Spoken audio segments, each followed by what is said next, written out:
Shalom, peuple de Dieu. C'est bel et bien moi, votre serviteur, le serviteur du Seigneur Jésus-Christ, Père Silim Sikou, les choix de Dieu. Je suis encore une fois de plus là pour une nouvelle vidéo. Vous savez bien, je vous ai publié quelques vidéos dans lesquelles j'ai traité beaucoup de thèmes. Et aujourd'hui, je suis là pour traiter les thèmes suivants. Les parler en langue sans interprétation, c'est une incantation satanique dans les assemblées. Les parler en langue sans interprétation, c'est une incantation satanique dans les assemblées. J'aimerais que vous puissiez me suivre avec beaucoup d'attention pour comprendre de quoi il s'agit, pour avoir la lumière sur ces choses, pour avoir la lumière dans ce que je vais dire dans cette vidéo. Voilà, nous commençons bien évidemment le Seigneur. Ce que nous devons comprendre est que les parler en langue est biblique. Ce que nous devons savoir est que les parler en langue est biblique. Le Seigneur Jésus-Christ a parlé de cela. Lui-même, le Seigneur aussi a parlé de cela à ses 11 disciples. Donc, en parlant des 11 disciples, on n'a pas compté Judas Iscariote, parce que déjà à ce moment ici, Judas ne faisait plus partie des 12 disciples du Seigneur Jésus-Christ. Dans le livre de Marc, chapitre 16, à partir du verset 17 au verset 18, parce que Jésus-Christ les a dit, voici les miens qui accompagneront ceux qui auront crié à mon nom, ils chasseront les démons, ils parleront de nouvelles langues. Donc, le Seigneur mentionne les nouvelles langues. Il mentionne les nouvelles langues. Donc, vous allez comprendre que le Seigneur Jésus-Christ lui-même a parlé de cela, c'est que les parler en langue existent. Donc, vous comprenez que les parler en langue existent dans la Bible parce que le Seigneur Jésus-Christ a aussi parlé de ça. Or, nous le savons bien, le Seigneur Jésus-Christ est lui-même le grand Dieu des cieux, qui s'est fait chair pour le salut de notre âme. Donc vous devez comprendre que lorsque le Seigneur parle de nouvelles langues dans le livre de Marc chapitre 16, il fait allusion au parler en langue et aussi au parler en d'autres langues. Donc en parlant de nouvelles langues, le Seigneur fait allusion de parler en langue et aussi de parler en d'autres langues. Donc toutes ces deux choses sont jumelées dans parler dans les nouvelles langues. Donc ces deux choses sont jumelées dans cela. Bien, mesdames et seigneurs, ne confondez pas les parler en langue et les parler en d'autres langues. Ne confondez pas ces deux choses-là, bien évidemment, Seigneur. On peut parler du parler en d'autres langues lorsqu'on constate. On peut parler du parler en d'autres langues lorsqu'on constate que pendant la prière, le Saint-Esprit remplit un groupe de gens ou bien une assemblée et que ces gens-là commencent à s'exprimer dans les langues des hommes, dans des langues terrestres, on peut dire, qui ne sont pas les leurs. Donc ces langues-là ne sont pas les langues de leur pays. Les langues de leur pays, comme on vient de le dire, comme par exemple, vous pouvez lire dans le livre des Actes, chapitre 2, à partir du verset 1er au verset 12, ce qui s'est fait avec les apôtres, ce qui a été le cas avec les apôtres lorsque les jours de la Pentecôte, ils avaient l'Esprit du Seigneur était descendu en eux, les jours de la Pentecôte, et ces gens-là, ils déclarent qu'ils parlaient en d'autres langues. Ils parlaient d'autres langues, et puis vous allez comprendre aussi qu'il y avait les Juifs à cette époque-là qui étaient dans l'étonnement de voir comment est-ce que ces gens-là étaient en train de parler dans leur langue. Or, ils étaient des Hébreux et tout ça. Et par la suite, vous le savez. Donc, vous comprenez que les apôtres étaient des apôtres, y compris les autres disciples qui étaient réunis dans la chambre haute au nombre au nombre de 120 personnes, étaient en train de parler, ces gens-là parlaient en d'autres langues. Donc ils parlaient en d'autres langues, dans les langues des hommes, donc pour laquelle il y avait des hommes, des juifs, et des personnes qui étaient venues de plusieurs pays, qui étaient dans l'étonnement de voir ces gens-là en train de parler dans les langues qui font partie de leur pays. Voilà. Tandis que, bien aimé le Seigneur, lorsqu'on parle du parler en langue, c'est une langue spirituelle. Ce n'est que le Saint-Esprit qui donne cette langue-là, y compris aussi les parler en autre langue, c'est le Saint-Esprit qui manifeste tout cela. Donc c'est une langue spirituelle. Personne ne la comprend. Personne ne la comprend. Personne ne comprend le parler en langue. À moins que le Saint-Esprit donne l'interprétation. À moins que le Saint-Esprit puisse donner l'interprétation. Donc si le Saint-Esprit ne donne pas l'interprétation, personne ne peut être en mesure de comprendre les parler en langue. Nous savons bien que le parler en langue fait partie des dons spirituels, dans les dons que le Saint-Esprit donne à ceux qui ont cru à Jésus-Christ. Vous pouvez le lire dans le livre de 1 Corinthiens. Vous pouvez lire le livre de 1 Corinthiens, bien aimé Seigneur. 1 Corinthiens. Vous pouvez lire dans le livre de 1 Corinthiens, chapitre 12. Chapitre 12, bien aimé Seigneur. À partir du verset 1er jusqu'au verset 13. Là, vous trouverez que l'apôtre Paul parle des dons spirituels. Il les cite. Il les cite. Vous allez comprendre même, si vous essayez de lire, vous allez voir que dans le verset 10 du livre de 1 Corinthiens chapitre 12, il a même écrit, qu'est-ce qu'il a écrit là-bas? Vous allez lire, vous allez comprendre que l'apôtre Paul est en train de dire à un autre les dons d'opérer des miracles, à un autre la prophétie, à un autre le discernement des langues, à un autre la diversité des langues, à un autre l'interprétation des langues. L'interprétation des langues. Il a cité cela, vous allez comprendre, bien aimé le Seigneur. Vous allez comprendre que l'apôtre Paul a bien martelé, il a bien dit aussi, il a ajouté, hormis le quoi là, hormis, bien aimé le Seigneur, hormis le quoi hormis, bien aimé le Seigneur, hormis la diversité des langues, l'apôtre Paul a ajouté, il a parlé, il a ajouté par la suite à une autre interprétation des langues, à une autre interprétation des langues. En parlant de diversité de langue, bien aimé le Seigneur, vous devez comprendre que l'apôtre Paul fait aussi allusion du don de parler en langue et aussi du don de parler en d'autres langues. Toutes ces deux choses-là sont jumelées. Cher bien aimé le Seigneur, mais ce que nous avons constaté dans beaucoup d'assemblées est déplorable, bien aimé le Seigneur.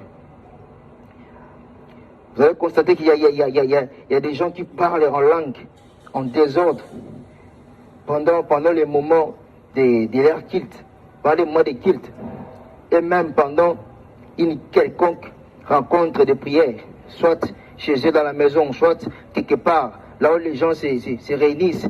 Vous allez constater qu'il y a d'autres personnes qui se mettent à parler en langue d'une manière désordonnée, sans pourtant qu'il y ait l'interprétation. Or, ici, l'apôtre Paul a martelé sur ça. C'est déplorable, bien aimé Seigneur. C'est vraiment déplorable. C'est vraiment déplorable. Or, nous le savons bien, parmi les dons spirituels, il y a un don d'interprétation. Les dons d'interprétation font aussi partie des dons spirituels, bien aimé Seigneur. Cela fait partie, bien aimé Seigneur. Cela vraiment fait partie, vous le savez bien, et on veut aussi de les lire. Et si ces gens-là ont le même Saint-Esprit qui a parlé de l'apôtre Paul, et c'est ce même Saint-Esprit qui donne ces dons d'interprétation de langue. C'est lui aussi qui donne les dons de parler en autre langue. C'est lui qui donne les dons de parler en langue. Pourquoi, si ces gens-là ont le Saint-Esprit, ils n'arrivent pas à avoir ces dons d'interprétation?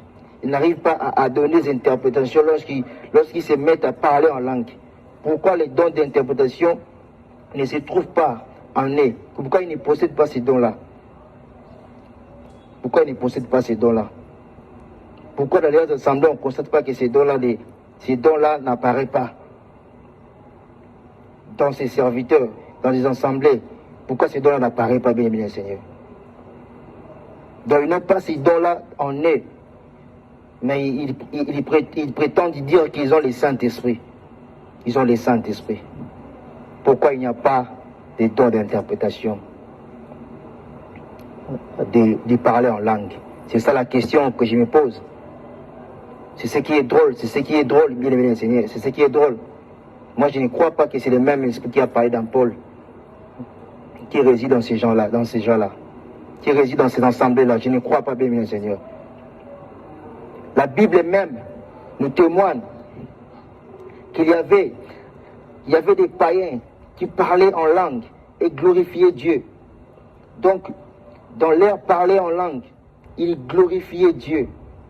Or, pour savoir qu'ils glorifiaient Dieu, ils devraient nécessairement avoir un don d'interprétation pour discerner qu'en parlant en langue, ces gens-là étaient en train de glorifier Dieu.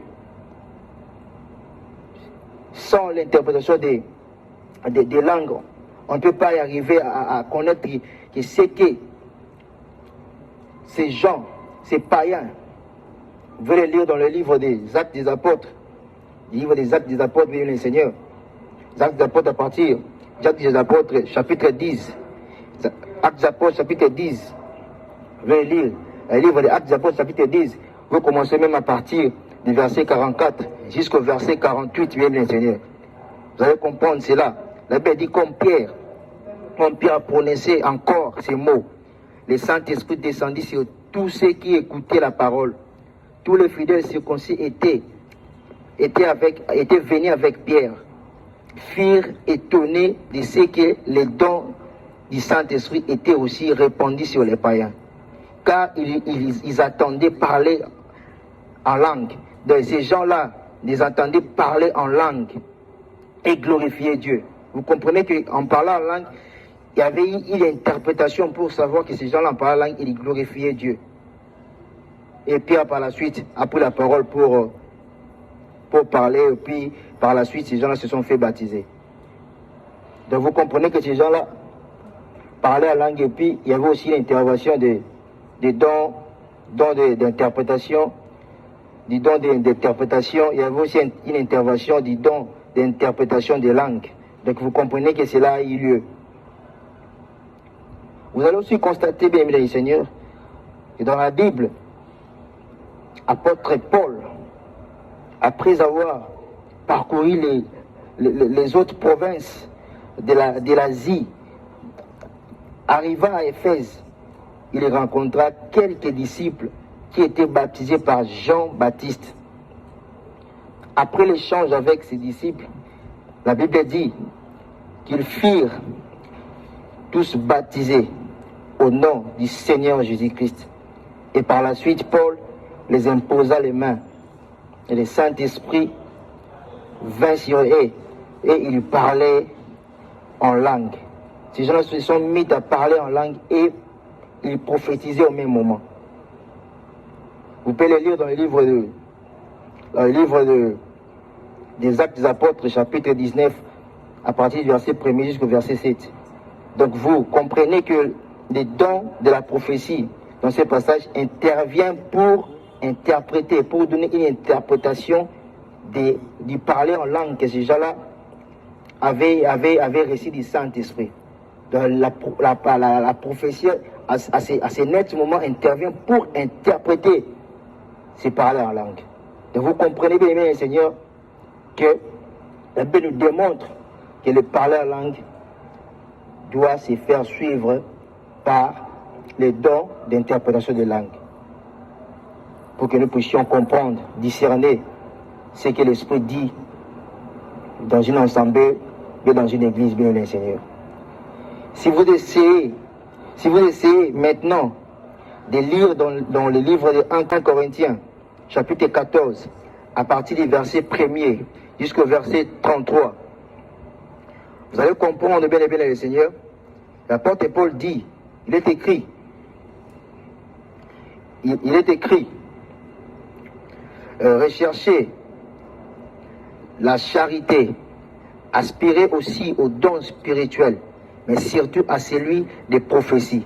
En effet, celui qui parle en langue ne parle pas aux hommes, mais à Dieu, car personne ne le comprend. Et c'est en esprit qu'il dit des mystères.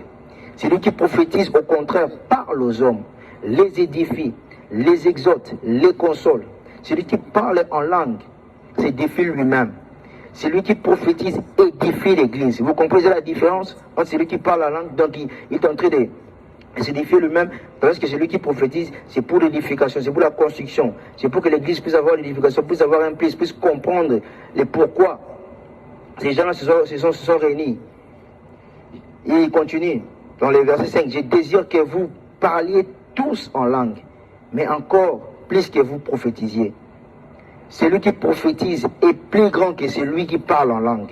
Vous voyez déjà, dans les lieux des cultes, dans les assemblées, et là où nous sommes réunis, l'Église s'est réunie, donc la prophétie prime. Vous comprenez que la prophétie prime. Celui qui prophétise est de plus grand que celui qui parle en langue, à moins que ces derniers n'interprètent, pour que l'Église en reçoive l'édification.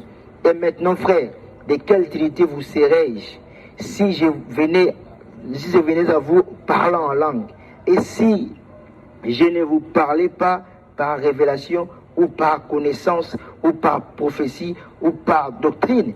C'est la question qui se pose. Si les objets inanimés qui rendent un son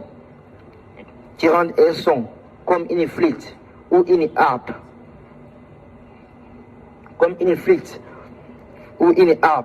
ne rendent pas de sons distincts, comment reconnaîtra-t-on ce qui est joué sur la flûte ou sur la harpe?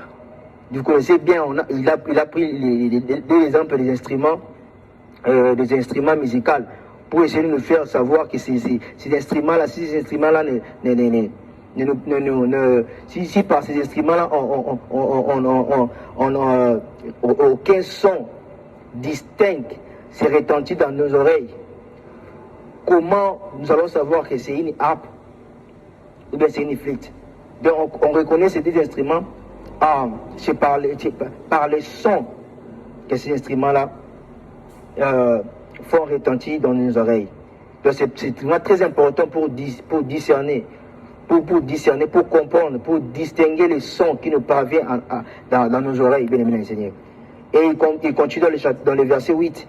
Et si la trompette rend un son confus, qui se préparera au combat? De même vous, si par la langue vous ne donnez pas une parole distincte, comment saura-t-on ce que vous dites? Vous comprenez un peu? Donc ici il parle, il est en train de nous exhorter, il est en train de poser une question, bien aimé Seigneur.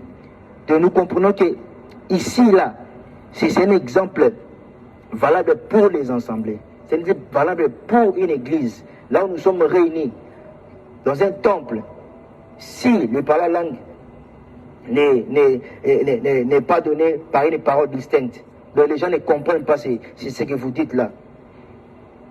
C'est quoi l'utilité, bien-aimé Seigneur? Car vous parlerez en l'air. Vous parlerez en l'air, bien-aimé Seigneur. Quelques nombreuses que puissent être dans le monde les diverses langues, il n'en est aucune qui ne soit une langue intelligible.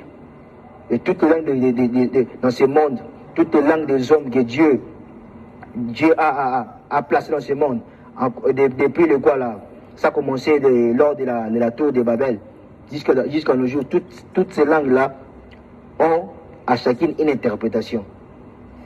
Vous le savez bien, bien Seigneur. Si donc, il continue dans le verset 11, si donc je ne connais pas le sens de la langue, je serai un barbare pour celui qui parle, et celui qui parle sera un barbare pour moi. Vous comprenez déjà, ça va devenir de la blague, ça va devenir quelque chose, ça va devenir de moquerie. Ça va devenir moquerie, ça va devenir quelque chose qui va créer une distraction au sein d'un culte. au sein des rassemblements de prière, bien Seigneur. Nous continuons, il continue dans le verset 12. Il continue dans le verset 12. De même vous, puisque vous aspirez aux dons spirituels, que ce soit pour l'édification de l'Église que vous cherchiez à posséder abondamment. Donc le but ici, c'est pour l'édification. Que veut dire édification? L'édification est dérivée du verbe édifier, construire, bâtir, apporter un plus. Cela peut se faire avec des langues intelligibles, bien-aimés Seigneur. Donc le but de nos assemblées, le but des assemblées, le but de notre rassemblement dans des cultes, dans des temples, c'est pour que nous puissions avoir un plus. Et pour avoir un plus, on peut avoir un plus avec des langues qu'on écoute, qu'on entend, bien-aimés Seigneur. C'est pourquoi il continue en 13, le verset 13. C'est pourquoi que celui qui parle en langue prie pour avoir les dons d'interprétation. Car si je prie en langue, mon esprit est en prière, mais mon intelligence demeure stérile. Que faire donc? C'est une question qui se pose. Je prierai par l'esprit, mais je prierai aussi avec l'intelligence. Je chanterai par l'esprit, mais je chanterai aussi avec l'intelligence. Autrement, si tu rends grâce par l'esprit, comment celui qui est dans les rangs de l'homme du temple répondra-t-il Amen? En rendant grâce en esprit, en parlant en langue, les langues des anges, les langues spirituelles, les langues que le Saint-Esprit nous donne à chacun comme lui semble bon. Si on se met à parler la langue et qu'on rendait grâce, comment est-ce que quelqu'un qui est près de toi, quelqu'un qui est proche de toi dans une assemblée, va répondre Amen? Parce que cette personne-là ne connaît, n'a même pas la connaissance de ce que tu es en train de parler. Et il continue à ton action de grâce, puisqu'il ne sait pas ce que tu dis. Tu rends, il est vrai, d'excellentes actions de grâce. Mais l'autre n'est pas édifié. C'est quoi l'utilité? Puisque je ne suis pas chez moi, je suis ensemble avec les gens. Je suis devant les gens pour prêcher, je suis devant les gens pour modérer. Je suis là pour donner peut-être un témoignage, pour parler du Seigneur. Mais en parler du Seigneur, je m'adresse à une personne, bien à un groupe de gens. Mais quand ces gens-là n'arrivent pas à comprendre ce que moi je suis en train de dire, cela sert à quoi? Cela sert à quoi, bien aimé Seigneur? Il continue le verset 18. Je rends grâce à Dieu de ce que je parle en langue plus que vous tous. Mais dans l'église, j'aime mieux dire 5 paroles avec mon intelligence, afin d'instruire aussi les autres, que 10 000 paroles en langue. Frères, vous avez compris, bien Seigneur? Donc, l'apôtre Paul, en ce moment-là, c'est le Seigneur qui parle dans l'apôtre Paul, qui parle dans son serviteur. C'est l'Esprit du Seigneur qui est en train de donner des inspirations à l'apôtre Paul pour écrire ces choses. Ces choses-là ne viennent pas de lui-même. Donc il trouve mieux parler, avoir 5 paroles. Parler. Il trouve mieux dire 5 paroles avec intelligence que de parler 10 000 paroles en langue. Parce que devant, dans une assemblée, dans un temple, là où les gens se réunissent pour adorer, le but c'est d'édifier les gens. Le but c'est d'échanger avec des langues intelligibles pour que chacun puisse recevoir de l'édification. C'est ça, il est clair, bien aimé Seigneur. L'apôtre Paul est clair dans ses propos. Il continue dans le verset 20. Frères, ne soyez pas des enfants sous les rapports du jugement, mais pour la malice, soyez enfants, et à l'égard du jugement, soyez des hommes faits. Il est écrit dans la loi, c'est par des bouches, il est écrit dans la loi, c'est par des hommes d'une autre langue et par des lèvres d'étrangers que je parlerai à ces peuples. Et ils ne m'écouteront pas, même ainsi. Et ils ne m'écouteront pas, même ainsi. Dit le Seigneur. Par conséquent, les langues sont un signe, non pour les croyants, mais pour non pour les croyants, mais pour les non-croyants. La prophétie, au contraire, est un signe. La prophétie, au contraire, est un signe, non pour les non-croyants, mais pour les croyants. Si donc, dans une assemblée de l'Église entière, tous parlent en langue, et qu'ils surviennent des hommes du peuple ou des non-croyants, ne diront-ils pas que vous êtes fous? Mais si tous prophétisent et qu'ils surviennent quelques non-croyants ou un homme du peuple, il est convaincu par tous, il est jugé par tous. Il est jugé par tous. Les secrets de son cœur sont dévoilés, de telle sorte que, tombant sur sa face, il adore Dieu et publiera que Dieu est réellement au milieu de vous. Vous voyez comment la prophétie prend de l'ampleur. Vous voyez comment la prophétie est présentée ici comme étant un don très, très important au milieu des enfants de Dieu, dans une assemblée. Vous voyez comment l'apôtre Paul démontre que les prophéties sont vraiment nécessaires, parce que la prophétie édifie. La prophétie, quand Dieu donne un don de prophétie, quand Dieu visite son peuple en donnant un don de prophétie, vous allez constater que ces dons-là, la manifestation de ces dons-là va toujours se faire avec une langue intelligible pour que le peuple de Dieu soit édifié. Il continue, bien Seigneur, dans le verset 6. Que faire donc, frères, lorsque vous assemblez, les uns ou les autres parmi vous ont-ils un cantique, une instruction, une révélation, une langue, une interprétation? Que tout se fasse pour l'édification. Que tout se fasse pour l'édification. Que tout se fasse pour l'édification, bien Seigneur. En est-il qui parle en langue, que 2 ou 3 ou plus parlent? Imaginez dans ces assemblées, imaginez ce que nous voyons dans beaucoup d'assemblées. Imaginez ce que nous voyons dans beaucoup d'assemblées. Vous constaterez qu'il y a beaucoup de personnes qui parlent en désordre. Même pas 3. Plus de 3 personnes parlent en désordre. Est-ce que ces gens-là respectent la parole de Dieu? Est-ce que ces gens-là sont vraiment des serviteurs du Seigneur Jésus-Christ? Est-ce que vraiment ces gens-là obéissent à la parole de Dieu? Obéissent à la parole de Dieu. La Bible continue. Chacun à son tour. Donc cela doit se faire successivement, de manière successive. Et que quelqu'un interprète. Donc il insiste. C'est le même passage qui continue. Dans chaque texte, il y a toujours une pensée qui commence par une introduction, un développement et puis une conclusion. Vous comprenez que l'apôtre peut être continuer. Il continue son idée, bien Seigneur. Il continue son idée en disant que l'interprétation est très nécessaire dans une assemblée, dans un temple, pour que nous puissions recevoir l'édification. Il continue le verset 28. S'il n'y a point d'interprète, qu'on se taise dans l'église. Qu'on se taise dans l'église. Là, ça dans le verset 28. Et qu'on parle à soi-même et à Dieu. Vous comprenez?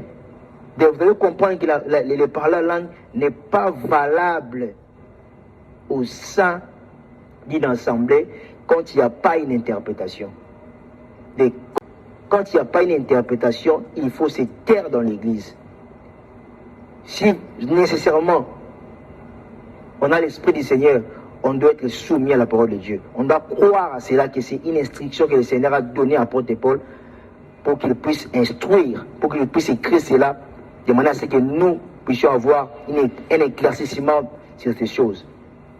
Donc le parler en langue est valable que dans nos prières personnelles. Si cela intervient dans nos rassemblements, l'Esprit du Seigneur qui a parlé ici va s'arranger de manière à ce qu'il puisse donner une interprétation. Parce que c'est lui qui donne tout cela. Et c'est là, c'est se font suivre successivement le Seigneur. Et il continue, bien aimé le Seigneur,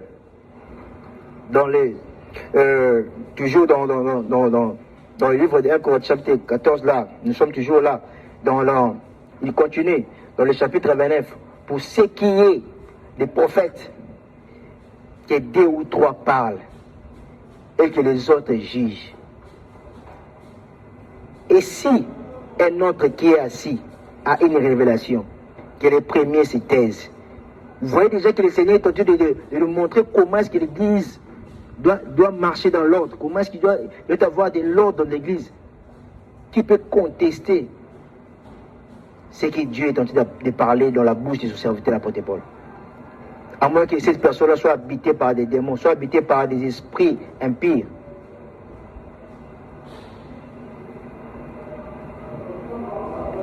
Il continue encore, bien aimé, dans le verset 31. Car vous pouvez tous prophétiser successivement, afin que tous soient instruits et que tous soient exhortés. Le verset 32.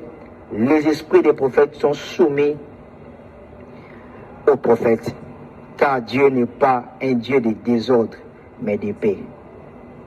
Donc vous comprenez bien, bien Seigneur, que pour l'apôtre Paul a commencé l'introduction, un développement, et puis à la fin il a donné une conclusion. Pour ce qui concerne les parler en langue, les prophéties, les prophètes, toutes ces choses qu'on vient de citer là, tout cela doit se faire dans l'ordre. Parce que notre Dieu n'est pas un Dieu de désordre, mais plutôt un Dieu de paix. Et tout cela qui prophétise, tout cela qui parle en langue, sans qu'il y ait des interprétations, vous devez comprendre que cela n'est pas valable au sein d'une assemblée, mais plutôt parler en langue dans vos prières personnelles. Cela est valable. Lorsque vous êtes devant le peuple de Dieu, vous êtes en train de prêcher, vous êtes en train de conduire un culte, vous êtes en train de chanter, il n'est pas valable, il n'est pas autorisé par les Saintes Écritures de parler en langue sans qu'il y ait une interprétation. Au contraire, cela sera appelé une incantation diabolique. Vous serez semblable aux occultistes, vous serez semblable aux charlatans. Parce que nous, on a le Saint-Esprit, comme étant lui-même Jésus-Christ, le grand Dieu des cieux. C'est un Dieu de l'ordre. Lui-même, il s'arrange de manière à ce qu'il puisse faire intervenir au même moment les dons de l'interprétation des langues. Donc nous avons compris, bien aimé le Seigneur, que le but pour lequel nous nous rassemblons, c'est pour avoir l'édification, c'est pour être instruit, c'est pour être exhorté. Donc c'est ça le but majeur de nos rassemblements. Vous devez savoir, bien aimé le Seigneur, que vous n'êtes pas obligé d'avoir les dons de parler en langue. N'enviez pas aussi ceux qui possèdent ces dons. Ne les enviez pas, bien aimé le Seigneur. Car le salut ne s'obtient pas en ayant un don quelconque, mais plutôt le salut est la personne de Jésus-Christ lui-même. Si le Christ habite en vous, lui-même qui est le Saint-Esprit, lui-même qui est aussi le salut, il va mettre en vous les dons selon son bon vouloir, selon ce qui lui plaît, selon ce qui lui-même il juge bon de mettre en vous. C'est lui-même qui va s'arranger de mettre un don qui est selon son bon vouloir en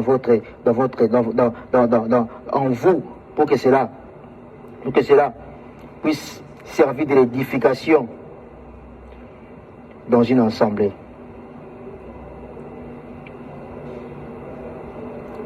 Cher bien Seigneur, ce qui est le plus important, c'est que nous devons tous avoir, nous ne devons pas manquer la charité. C'est la charité qui est la chose la plus importante dans nos vies. En parlant de la charité, on fait allusion à l'amour du prochain. C'est ça la chose la plus importante pour nous en tant que chrétiens, pour nous en tant qu'enfants de Dieu, pour nous en tant que sémence de Dieu.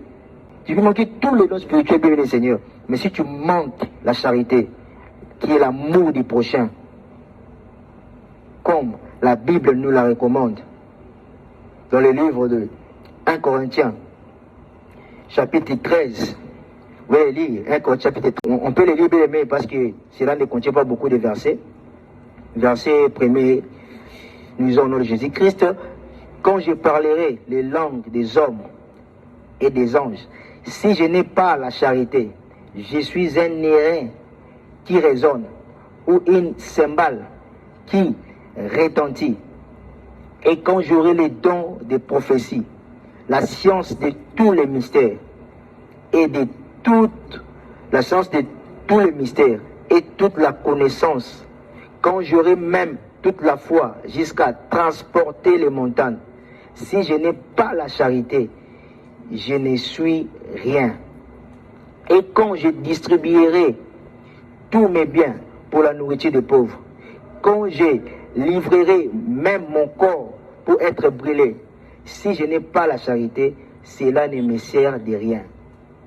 La charité est patiente, elle est pleine de bonté. La charité n'est point envieuse. La charité ne se vante point. Elle ne s'enfle point d'orgueil. Elle ne fait rien de malhonnête.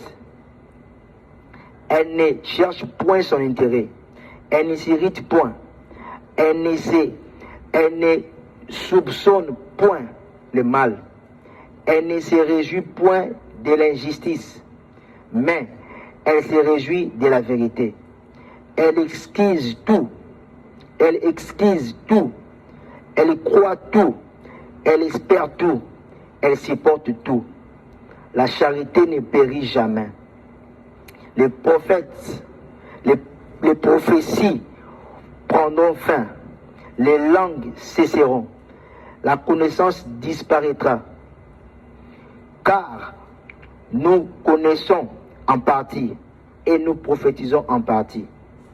Mais quand ce qui est parfait sera venu, ce qui est partiel disparaîtra. Lorsque j'étais enfant, je parlais comme un enfant. J'ai pensé comme un enfant. J'ai raisonné comme un enfant. Lorsque je suis devenu homme, j'ai fait disparaître ce qui était de l'enfant. Aujourd'hui, nous voyons au moyen d'un miroir, d'une manière obscure. Mais alors, nous verrons face à face. Aujourd'hui, je connais en partie, mais alors, je connaîtrai comme j'ai été connu. Dans le verset 13, qui clôture ces livres de 1 Corinthiens chapitre 13, la Bible dit ceci: maintenant donc, ces trois choses demeurent. La Bible cite ces trois choses. La première chose est la foi, l'espérance, la charité. Mais la plus grande de ces choses, de ces trois choses citées, la Bible clôture en disant, c'est la charité. C'est la charité, bien-aimé Seigneur. C'est qui est aussi le plus grand commandement. La charité fait partie aussi du plus grand commandement. Vous pouvez même le lire aussi dans le livre de Matthieu, chapitre 22, à partir du verset 34 au verset 40. Marc, chapitre 12, à partir du verset 28 au verset 31. Luc, chapitre 10, à partir du verset 5. Luc, chapitre 10, à partir du verset 25 au verset 28. Galates, chapitre 5, à partir du verset 13 au verset 14. Jacques, chapitre 2, à partir du verset 8 au verset 9.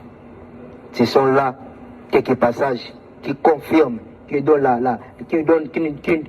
nous montrent comment la charité est plus importante. Comment la charité est beaucoup plus nécessaire dans notre vie. Nous devons pratiquer la charité. Nous devons avoir en nous l'amour du prochain. Parce que c'est là et le plus grand commandement. Le Seigneur Jésus-Christ aussi a martelé sur ça. Bien-aimés dans le Seigneur, ayons en vous, ayons en nous l'amour du prochain. Pratiquons la charité. Cela nous sera agréable.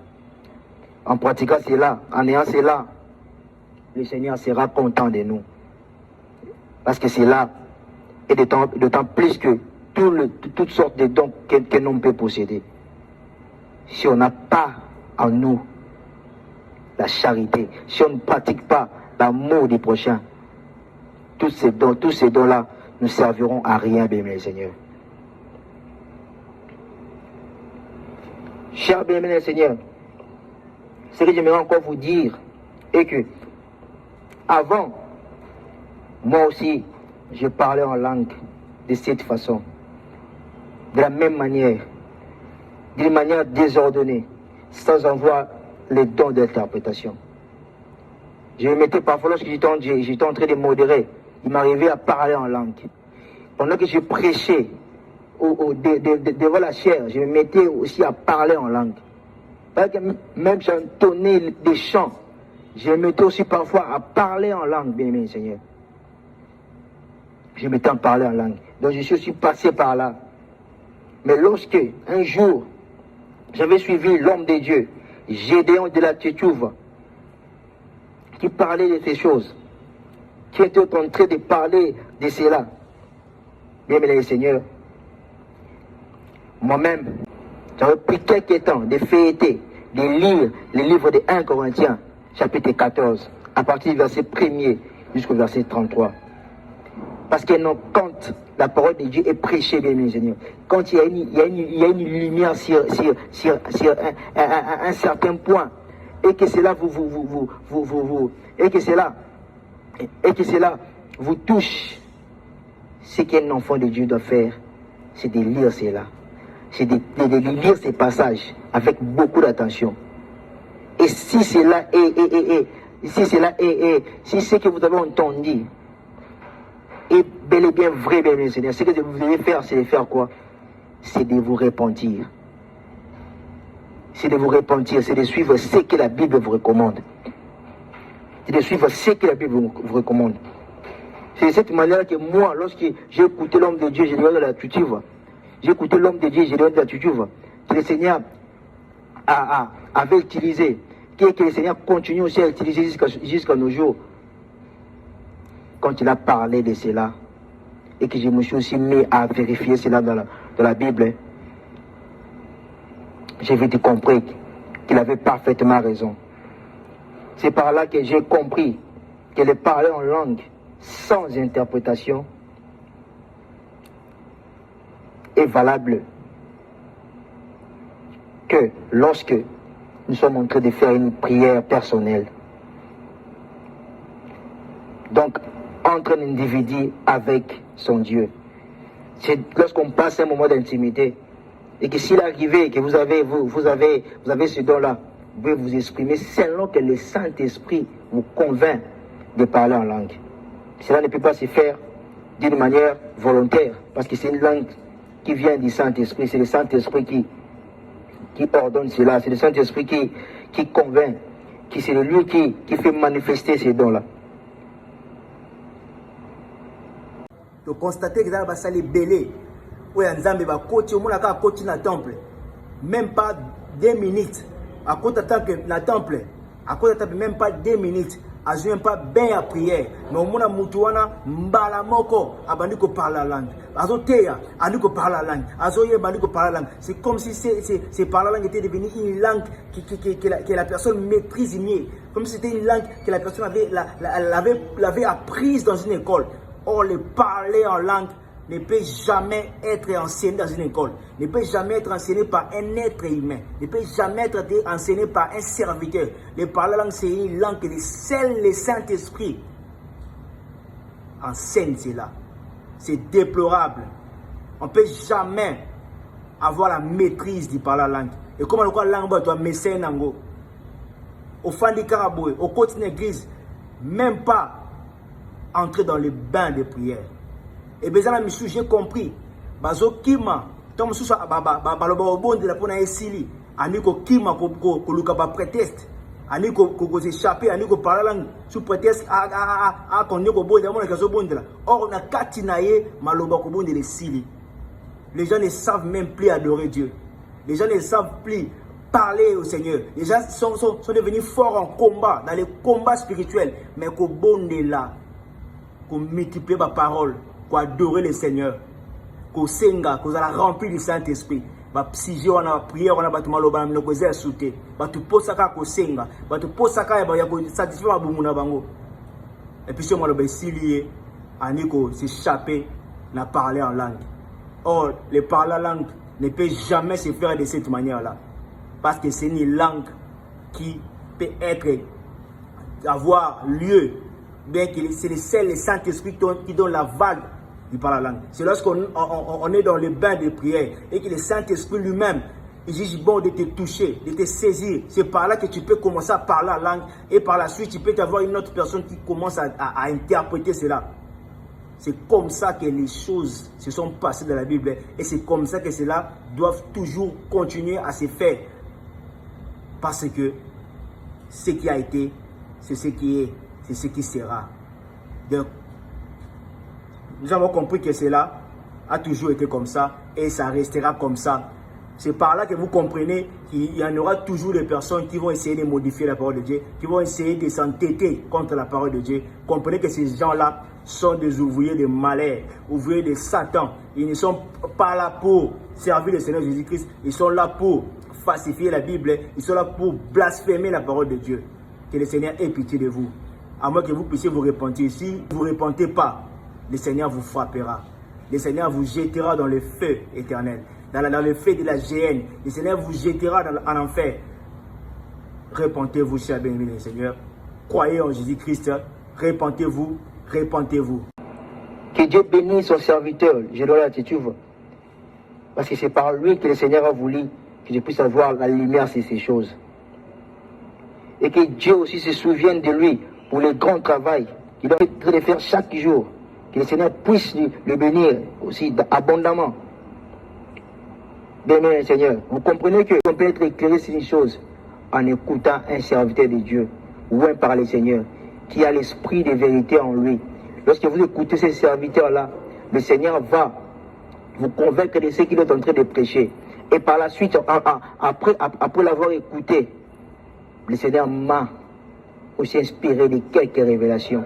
Il m'a donné quelques révélations pour venir arroser sur ce que l'homme de Dieu a parlé. Parce que nous sommes là pour nous compléter. C'est pourquoi l'apôtre Paul dit, nous pouvons en partie. Parce qu'il reconnaît qu'il a réussi aussi en partie.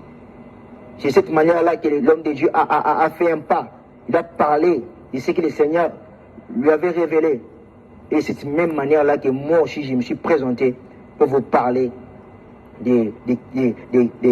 pour vous parler aussi de ce que le Seigneur m'a révélé pour apporter un complément sur ce que l'homme de Dieu a aussi parlé. Je sais aussi qu'il y a beaucoup d'hommes de Dieu qui ont parlé sur ces sujets. C'est que moi je témoigne et que je ne les ai pas encore entendus. La personne que moi j'ai entendu parler de ces choses, c'est bel et bien l'homme de Dieu, le missionnaire, je donne de l'attitude. Et raison pour laquelle c'est sur ces bases, c'est sur cela que le Seigneur m'a aussi révélé quelques points dans lesquels j'ai traité dans cette vidéo. Donc vous avez compris que nous sommes là pour éclairer le peuple de Dieu, pour parler de la part du Seigneur, pour parler de la part du Seigneur, pour parler de la vérité authentique du Seigneur Jésus-Christ, parce qu'il est le grand Dieu des cieux, celui qui va juger le monde. Après avoir compris ces choses, bien aimé Seigneur, la première chose que j'ai fait, j'ai dit au Seigneur, ferme ma bouche, instruis-moi. Et jusqu'à présent, j'ai compris que, et jusqu'à présent, il y a eu de l'ordre qui s'est installé dans ma vie. Je me conduis maintenant selon que le Saint-Esprit m'ordonne. C'est pourquoi, bien aimé Seigneur, partout où vous êtes, vous tous qui écoutez cette vidéo, partout où vous vous trouvez, je vous appelle à la repentance. Je vous appelle à la repentance, bien-aimé Seigneur. Croyez à ce message. Croyez que c'est le Seigneur qui parle par nous, qui utilise nos bouches pour vous parler. pour vous interpeller, de manière à ce que vous puissiez croire à la Bible. Il n'y a pas un autre livre de la foi qui nous a été donné par le Seigneur, nous les chrétiens, je précise bien nous les chrétiens.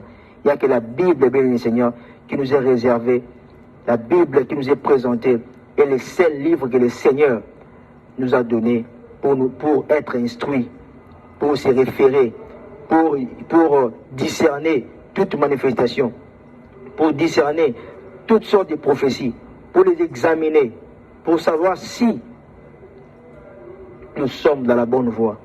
C'est pour laquelle, bien le Seigneur, à moins que vous soyez, à moins que les autres personnes qui vont écouter cette vidéo soient dans l'égarement pour douter de ces messages.